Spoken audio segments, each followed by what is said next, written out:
Si on demande à des personnes qui s'y connaissent quelle est, selon elles, la principale alternative à Windows et à macOS, la première réponse qu'on risque d'avoir, c'est... KDE, Linux, Elementary OS. Wow! Ubuntu surtout, non? Oui, bon, c'est vrai que comparé à sa grande époque, la grande époque où je savais même pas que ça existait, Ubuntu n'a plus autant la cote, et ça s'explique à mon sens assez facilement. Certains invoqueront des choix moyens de leur part, comme ce partenariat douteux avec Amazon qui avait beaucoup fait râler à l'époque, ce qui l'a tué dans l'œuf, et c'est tant mieux. Mais à mon avis, ça tient surtout au fait que durant la première moitié des années 2010, Ubuntu a vu très grand, et qu'aujourd'hui, beaucoup moins. La boîte qui gérait le système se voulait en effet assez précurseur, puisque son objectif était de créer tout un écosystème, avec un système pour ordinateur, mais aussi une gamme de smartphones, avec une interface unifiée pour les deux, et qui aurait permis de faire tourner un système Ubuntu sur un ordinateur, un téléphone ou une tablette, et du coup d'utiliser son téléphone comme un ordinateur simplement en le branchant sur un écran. Sauf que commercialement, ce projet n'a jamais vraiment pris, et progressivement, Ubuntu a annulé tous ses plans et a cessé de voir grand pour se recentrer sur ses solutions pour les entreprises. Donc aujourd'hui, comparé à ce que c'était, ou plutôt à ce que ça voulait être, Ubuntu fait moins rêver. Malgré tout, Ubuntu reste un système très utilisé dans le monde du logiciel libre, et il est lui-même la base d'un grand nombre d'autres systèmes d'exploitation, notamment Linux Mint, Zorin OS, Pop OS, Elementary OS et bien d'autres. D'ailleurs, l'une des raisons pour lesquelles ce n'est plus LA grosse alternative crédible à Microsoft à laquelle tout le monde pense rapidement, c'est aussi justement que maintenant il y a beaucoup d'autres alternatives crédibles à Microsoft. Et l'une des particularités d'Ubuntu, c'est qu'en plus de sa version de base, ce système d'exploitation dispose d'un grand nombre de versions alternatives officielles qui embarquent des interfaces utilisateurs complètement différentes. Outre Ubuntu normal, il y a Ubuntu Budgie, Xubuntu, Ubuntu Mate, Lubuntu, Ubuntu Studio, Ubuntu Kylin, et bien sûr, la version qui nous intéresse aujourd'hui, Kubuntu. Ces derniers temps, j'ai eu envie de changer d'air et de voir un petit peu autre chose que l'Ubuntu de base. Et la première alternative sur laquelle j'ai décidé de me pencher, c'est Zorin OS en fait, mais j'ai finalement décidé d'installer Kubuntu. Si ça m'intéresse, c'est en bonne partie parce que l'interface utilisateur de Kubuntu, KDE, a la réputation d'être extrêmement personnalisable, et j'avais envie de voir ça. Alors à titre personnel, je me considère absolument pas comme un débutant. Par contre, j'accorde énormément d'importance à la facilité d'utilisation. Contrairement à certains sur Linux, j'aime pas rencontrer des problèmes et ça me saoule d'avoir à les résoudre. Et justement, ce que j'ai adoré avec l'Ubuntu de base, c'est qu'à une imprimante près, j'ai quasiment eu aucun problème sur mon ordinateur portable. Et l'interface était tellement ergonomique que j'en suis vite tombé amoureux. Et justement, est-ce que Kubuntu remplit ces critères de facilité d'utilisation? Je l'ai utilisé pendant quelques temps et je pense l'avoir suffisamment pratiqué maintenant pour pouvoir vous rendre mon verdict. Mais commençons par nous entendre un petit peu sur le concept de la review. En effet, la plupart des vidéastes qui décident de faire la review d'un système d'exploitation, quel qu'il soit, vont surtout tester ce dernier immédiatement après l'installation. C'est quelque chose qui fonctionne parce que ça permet de donner un bon aperçu de la chose, surtout quand elle vient de sortir. Mais c'est difficile de savoir ainsi ce que va donner la bête dans une utilisation de tous les jours. Avec Kubuntu, c'est ce que j'ai voulu faire. J'ai installé le système d'exploitation sur mon ordinateur fixe, en supprimant ce que j'avais avant, à savoir Ubuntu, et je m'en suis servi de manière quotidienne autant que j'ai pu. Cette vidéo est donc le fruit d'une utilisation au jour le jour qui m'a permis de me rendre compte de pas mal de petites choses que j'aurais pas vues si je m'étais contenté de gratter la surface. Et commençons par la surface justement. L'interface de Kubuntu, qu'est-ce que ça donne? Eh bien, si on fait l'exception de l'indication d'heure sur la droite, qui est vraiment très grosse par rapport à la concurrence, au point que j'ai l'impression que le bureau me hurle « Il est 21h04 !» Bah, c'est vraiment joli. Kubuntu tire son nom du fait qu'elle utilise l'environnement de bureau KDE, réputé à la fois pour son niveau de personnalisation et pour sa ressemblance avec Windows dans sa version de base. KDE est l'acronyme de K Desktop Environment, littéralement environnement de bureau K, et le K signifie absolument rien, de l'aveu même de ses créateurs. Ne regardez pas comme ça, hein, je sais pas non plus. Mais du coup, c'est vrai que l'interface de base de KDE est très propre à la mesure de celle de Windows 10 en fait, puisqu'il n'est pas difficile de deviner de quoi elle s'inspire. Et d'ailleurs, c'est facile de comprendre pourquoi les clones de Windows 10 utilisent bien souvent l'environnement KDE. Mais arrêtons les comparaisons là, parce qu'il y a pas mal de choses que KDE fait à sa manière, pour ne pas dire à l'ancienne. Et la première chose qui frappe, c'est le fonctionnement de la barre des tâches. En effet, KDE va à l'encontre du fonctionnement de la plupart des systèmes modernes, puisque les fenêtres ouvertes vont s'afficher en grand dans votre barre des tâches, au lieu d'avoir une simple icône en surbrillance. J'avoue qu'au début, j'ai trouvé ça assez désagréable, parce que c'était un mode de fonctionnement que j'avais plus vu depuis, Windows XP je crois.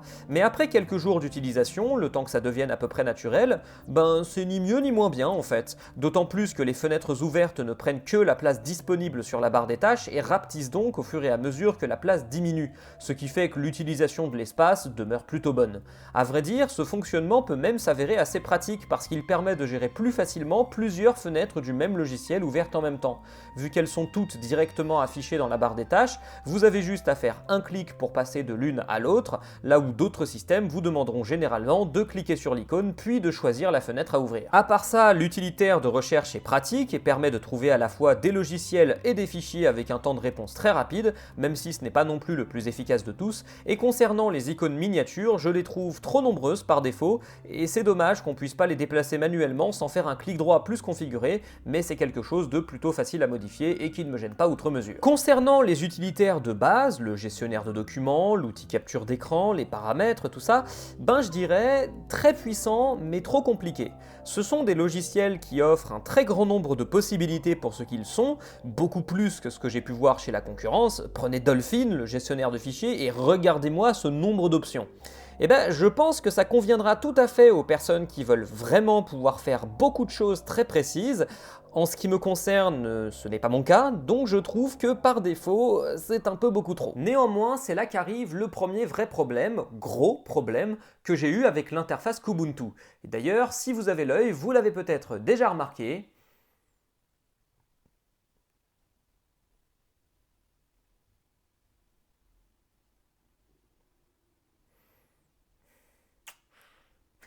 Oui, la souris est folle. Ce petit bug graphique, qui se produit à chaque fois que la souris change de forme, je n'ai aucune idée d'où il vient et je suppose qu'il ne se produit pas chez tout le monde, mais si vous êtes comme moi, il est probable que vous ayez ce type de réaction. D'abord trouver ça super chiant, puis vous dire que vous allez bien finir par vous y habituer, avant de vous rendre compte que vous vous y habituez pas du tout. Et d'ailleurs, puisqu'on parle de bugs graphiques, parfois, lorsque j'ai voulu lancer une application que je venais d'installer, j'ai été accueilli par... voilà, je trouve que c'est plutôt parlant. Excellente transition pour parler de mon problème majeur dans l'utilisation de Kubuntu, les logiciels. Tout comme Ubuntu, et de la même manière que toutes les distributions Linux grand public, Kubuntu dispose d'un App Store depuis lequel vous pouvez à peu près tout trouver. Sauf que là où avec celui d'Ubuntu j'avais eu à peu près zéro problème, avec Kubuntu j'ai eu vraiment beaucoup de problèmes.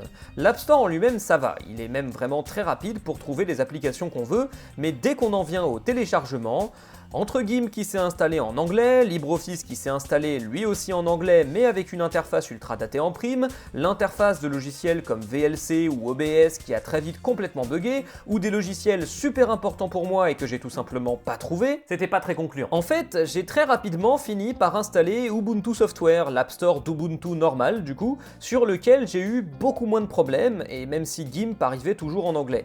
Pour ça, j'ai dû trouver le moyen de le télécharger en Flatpak. Alors vous allez me dire que ce genre de problème peut être réglé sans trop de difficultés, et à vrai dire, j'ai réussi à le régler sans trop de difficultés. Mais mettez-vous à la place d'un débutant complet, quelqu'un qui n'a jamais vu ni Ubuntu, ni Kubuntu, ni rien du tout. Il va pas avoir le réflexe de faire ce que j'ai fait, il va juste être déçu en fait. D'autant plus que c'est pas le seul problème. Par exemple, ça m'est arrivé assez fréquemment de voir des bouts de texte pas traduits d'une application à l'autre. Quant à LibreOffice, une fois que j'ai installé une version praticable, il est arrivé plusieurs fois que, pour une raison que j'ignore, l'application ne reconnaisse plus la molette de ma souris et que je tourne dans le vide sans réussir à faire bouger la fenêtre, ce qui me contraignait à la minimiser puis à la maximiser pour la faire remarcher. Par moment, il se dégage donc de Kubuntu un air de pas fini, genre ça pourrait être génial, mais il manque encore quelques coups de polish pour que ce soit vraiment bien. Parce qu'il y a un truc, un avantage énorme dont Kubuntu profite et que KDE fait mieux que tous ses concurrents, la personnalisation. Le principal argument de l'installation de Kubuntu n'est pas que ça ressemble un peu à Windows, parce qu'en soi, des bureaux qui ressemblent à Windows hors de Windows, il y en a,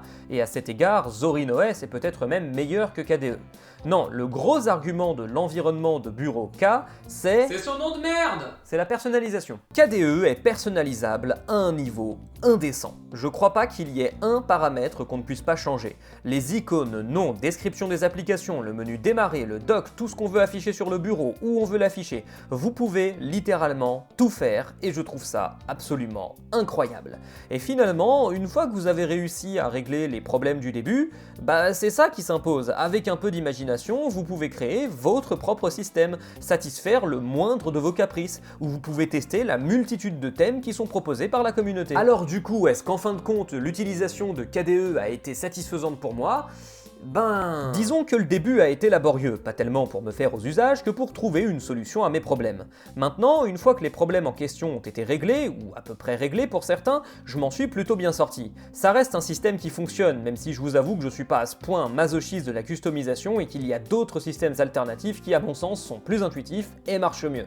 D'autant qu'une partie de mes problèmes peuvent peut-être s'expliquer par le fait que j'ai réalisé une installation minimale, c'est-à-dire que quasiment aucun logiciel n'était installé par défaut sur l'ordinateur et que je suis allé les chercher moi-même. Quant à mon bug de souris, eh ben j'avoue que je sais toujours pas d'où il vient parce que quand je regarde les tests des autres gens sur YouTube, j'ai l'impression d'être le seul à l'avoir. J'aurais donc tendance à dire que la principale promesse de Kubuntu, celle d'une customisation extrême, est parfaitement respectée. Et donc si vous vous intéressez à ce système, le mieux c'est encore de faire le test d'une version d'essai avec une clé USB pour être sûr que tout marche. En revanche, je pense qu'il n'est pas trop conseillé pour une personne qui débute ou qui n'est pas très à l'aise avec un ordinateur parce que c'est clairement pas le plus intuitif. En témoignent les utilitaires de base qui, comme je vous l'ai dit un petit peu plus tôt, regorgent tellement d'options que certes vous pouvez faire beaucoup de choses, mais ça devient aussi assez pesant pour l'utilisateur. Sur ce, moi je vous laisse, n'hésitez pas à vous abonner à la chaîne et à laisser un commentaire si la vidéo vous a plu, et à la prochaine tout le monde!